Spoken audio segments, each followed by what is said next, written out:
शहर के जाने माने रईस हीराचंद और उनकी पत्नी सुजाता की चमचमाती महंगी कार बंगाल की एक पुरानी बस्ती की सुनसान गली में एक बेरौनक से पुराने मकान के बाहर आकर रुकती है। सुजाता, ये तुम मुझे किस जगह लेकर आई हो? ये तो कोई गरीबों की बस्ती लगती है। यहाँ ऐसा क्या है? हीराचंद के कुछ भी समझ में नहीं आ रहा था कि सुजाता उसे ऐसी अजीब सी जगह क्यों लाई है, जिस मकान में दिन में भी अंधेरा दिख रहा था और धुआं उठ रहा था। आप मेरे साथ अंदर चलिए, सब समझ जाएंगे। यहाँ हमारी हर समस्या का समाधान मिलेगा। सुजाता और हीराचंद आशंकित कदमों से उस मकान में दाखिल होते हैं। तभी उन्हें किसी महिला की बाहरी आवाज सुनाई पड़ती है। चले आओ, चले आओ। हीराचंद ने देखा कि उस मकान के अंदर अंधेरा था। अचानक हीराचंद की निगाह एक कमरे की ओर पड़ी, जिसके अंदर हल्की हल्की सी रोशनी आ रही थी और उस कमरे के अंदर से धुआं उठ रहा था। शायद उस कमरे के अंदर आग जल रही थी। है? ये किसकी आवाज है? यहाँ इतना अंधेरा क्यों है और ये धुआं कैसे उठ रहा है? मेरा तो यहाँ दम घुट रहा है। सुजाता और हीराचंद धीरे धीरे कदमों से उस कमरे के अंदर चले गए।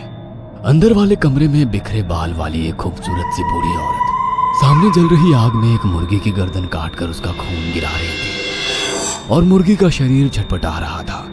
ये देखकर सुजाता को उबकाई आने लगी। हीराचंद ने सुजाता की ओर देखकर कहा, तुम ही मुझे यहाँ लेकर आई हो और खुद ही घबरा रही हो। कौन है ये भयानक सी शक्ल वाली औरत और हम यहाँ क्यों आए हैं?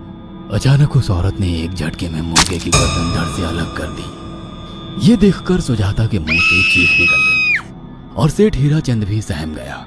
वो बहुत डरावना नजारा था। ये अघोरा ताई हैं। ये हमें अपनी काली तंत्र विद्या से संतान सुख प्रदान कर सकती हैं। इसलिए मैं आपको यहाँ लेकर आई हूँ।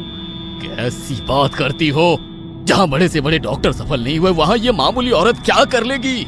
हीराचंद की बात सुनकर अघोरी ताई ने गुस्से से हीराचंद की ओर देखकर कहा, नादान हीराचंद, काली विद्या में इतनी शक्ति है कि मरे को भी जिंदा कर दे। संतान पैदा कराना कौन सा मुश्किल है? तुम्हें मेरा नाम कैसे पता? क्या तुम सच में हमें संतान सुख दिला सकती हो? तुम जितनी दौलत मांगोगी मिल जाएगी, अगर ये संभव है तो। संतान का नाम सुनते ही हीराचंद की आंखों में चमक आ गई। वह संतान के लिए कुछ भी कर सकता था। तुम लोगों को मुझे एक नवजात शिशु लाकर देना होगा।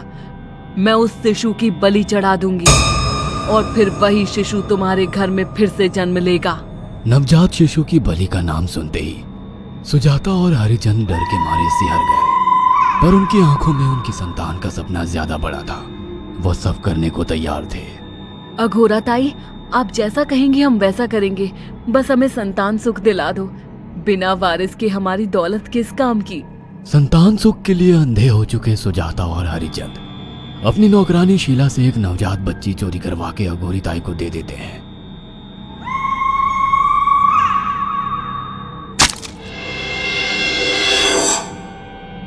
उस शिशु की बलि से सुजाता गर्भवती हो जाती है। देखा आपने, अघोरा की तंत्र शक्ति। मुझे उस पर पूरा भरोसा था। चलो चलकर उन्हें धन्यवाद कहते हैं। हीराचंद और सुजाता अघोरा ताई के पास पहुंचते हैं। वो दोनों बहुत खुश थे और अघोरा पर उन्हें अंधविश्वास हो गया था।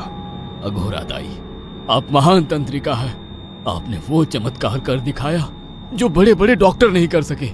ये काली विद्या है बेटा। अगर तुम दोनों चाहो तो मैं इस विद्या से तुम दोनों को हमेशा के लिए जवान बना सकती हूँ। क्या सच में ऐसा संभव है? हाँ बिल्कुल, पर इसके लिए तुम्हें जवान लड़के और लड़कियों की बलि चढ़ानी होगी। तुम उन्हें यहाँ तक लाओ, बाकी मैं देख लूंगी।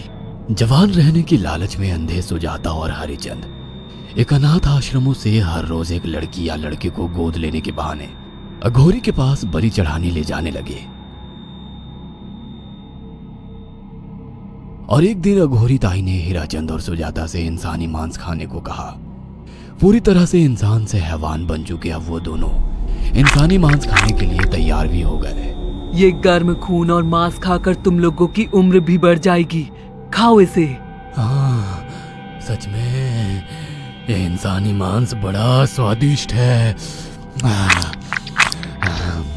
अघोरा ने अपनी बातों में फंसाकर सुजाता और हरिचंद को नरभक्षी बना दिया था। वो तीनों हर दिन बलि चढ़ाकर खून पीकर मांस खाने लगे। नौकरानी शीला भी नए शिकार लाने में उनकी मदद करती थी, मगर एक दिन शीला को शिकार नहीं मिला। मेम साहब, आज एक भी शिकार हाथ नहीं लगा और मैं बहुत थक गई हूँ और घर जाकर थोड़ा आराम करना चाहती हूँ। कोई बात नहीं शीला, एक छोटा सा काम है, तुम हमारे साथ चलो, लौटते में हम तुम्हें घर छोड़ देंगे। जी मेम साहब। शीला नहीं जानती थी कि शिकार नहीं मिलने से सुजाता और हरिचंद अंदर से बौखला गए थे और उनके दिमाग में एक शैतानी चाल चल रही थी। सुजाता, ये बेहोशी की दवा है। शीला के कार में बैठते ही तुम उसे सुंघा देना। आज हमें इसी की बलि देनी होगी। इसने हमारे यहाँ का बहुत खाना खाया, अब हम लोग इसे खाएंगे। वैसे भी ये आगे चल के हमारे लिए खतरा बन सकती थी। कार में बैठते ही सुजाता शीला को बेहोश कर देती है और वो लोग सीधे अघोरी ताई के यहाँ पहुंच जाते हैं, जहाँ अघोरी ताई शीला की बलि चढ़ा देती है और तीनों मिलकर उसे नोच कर खाते हैं। अघोरी ताई, हमको बलि चढ़ाते हुए पूरा 1 साल हो गया है। हमारा बेटा भी साल भर का हो चुका है। अब और कितनी बलि देनी होगी? बस एक आखिरी क्रिया और बची है, उसके बाद तुम दोनों हमेशा के लिए जवान हो जाओगे। कैसी क्रिया अघोरा ताई? 3 दिन बाद सूर्य ग्रहण है। हमें पास के घने जंगल में एक विशेष क्रिया करनी होगी। उसके बाद तुम लोग कभी बूढ़े नहीं होगे। कितना अच्छा होगा, हम हमेशा जवान रहेंगे और सालों साल तक अपनी दौलत से ऐश करेंगे। हाँ, सच कहा। अघोरा ताई ने हमारे हर सपने पूरे कर दिए। 3 दिन बाद बंगाल के बियाबान जंगल में कोहरे और ओस से भीगे पेड़ों के बीच एक घने बरगद की बेलों पर कटे इंसानी सिर लटक रहे थे, जिसमें से खून टपक रहा था। काले जादू का सामान भी रखा था। कितनी भयानक जगह है ये, हर तरफ कटे हुए सर लटक रहे हैं। थोड़ी देर में सब समझ जाओगे। बैठ जाओ और मेरे साथ ये मंत्र दोहराओ। ओ, अघोरा, ये किन लोगों की कटी हुई गर्दनें हैं? आप यहाँ क्या करने वाली हो? हीराचंद की बात सुनकर अघोरा जोर जोर से हंसने लगी और उसने एक शैतानी हंसी हंसते हुए हीराचंद की ओर देखकर कहा, तुम जैसे ही लोगों ने अपनी इच्छाओं को पूरा करने के लिए इन लोगों की बलि चढ़वाई है और फायदा उठाया है। अब तुम दोनों आंखें बंद करके यहाँ बैठ जाओ और मेरे साथ मंत्रों को दोहराते जाओ। अघोरा ने सुजाता और हरिचंद को वशीकरण मंत्र और काले जादू के इस्तेमाल से सम्मोहित कर दिया और देखते ही देखते वो एक भयानक डायन में बदल गई और चीखती हुई बोली, अब मैं तुम दोनों की बलि चढ़ाकर अमर हो जाऊंगी, क्योंकि तुम लोगों ने 100 लोगों की बलि का खून पिया है। देखते ही देखते उस डायन ने फरसे से एक एक करके सुजाता और हरिचंद की गर्दन काटकर जल रही आग में बलि चढ़ा दी और उनका गर्म खून पीने लगी। जब तक तुम जैसे मूर्ख और लालची लोग अपने फायदे के लिए दूसरों को मेरे पास लाते रहेंगे, मैं उनका फायदा उठाकर ऐसे ही उनकी बलि चढ़ाती रहूंगी। दरअसल अघोरा एक डायन थी और अपना स्वार्थ पूरा करने के लिए उसने हीराचंद और सुजाता की लालच का फायदा उठाकर उनकी भी बलि चढ़ा दी। बुरे काम का बुरा ही नतीजा मिलता है।